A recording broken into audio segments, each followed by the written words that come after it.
Au nom du Père et du Fils et du Saint-Esprit. Amen.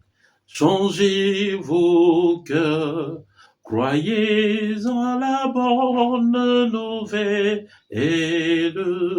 changez de vie, croyez que Dieu vous aime. Évangile de Jésus-Christ selon saint Luc. En ce temps-là, comme les foules s'amassaient, Jésus se mit à dire, « Cette génération est une génération mauvaise. Elle cherche un signe, mais en fait de signe, il ne lui sera donné que le signe de Jonas, car Jonas a été un signe pour les habitants de Ninive. Il en sera de même avec le Fils de l'homme pour cette génération. Lors du jugement, la reine de Saba se dressera en même temps que les hommes de cette génération, et elle les condamnera. En effet, elle est venue des extrémités de la terre pour écouter la sagesse de Salomon. Et il y a ici bien plus que Salomon. Lors du jugement, les habitants de Ninive se lèveront en même temps que cette génération, et ils la condamneront. En effet, ils se sont convertis en réponse à la proclamation faite par Jonas. Et il y a ici plus que Jonas. Acclamons la parole de Dieu. Louange à toi, Seigneur Jésus. Il ne leur sera donné que le signe de Jonas. Bien-aimés de Dieu, paix et joie à vous.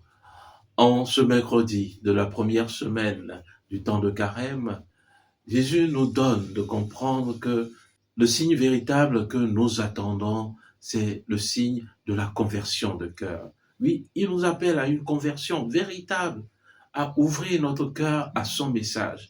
Ne restons pas fermés à ce message. Aujourd'hui, ne fermez pas votre cœur, mais écoutez la voix du Seigneur. En effet, dans l'Évangile, Jésus nous donne deux personnages bibliques. D'une part, Jonas qui avait refusé d'aller prêcher à Ninive, car ce peuple était un peuple qui s'éloignait du Seigneur. Mais après être passé par des épreuves, Jonas accepte prêcher à Ninive. Et lorsqu'il prêche, le roi et tout Ninive ensemble se sont convertis à l'appel de Jonas.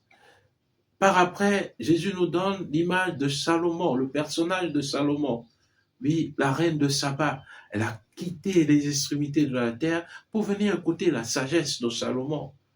Et elle y est restée. Elle a bu à cette sagesse-là.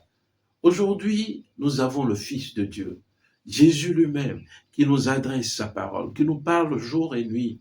Mais bien souvent, nous restons fermés à ce message.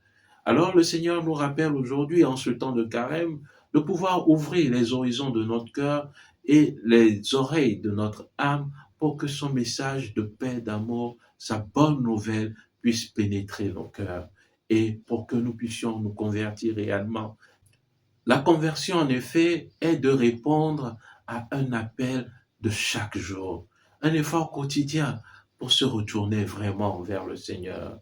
C'est vrai que c'est de changer de direction, mais ce changement de direction est une réponse à un appel quotidien. Le Seigneur qui nous appelle.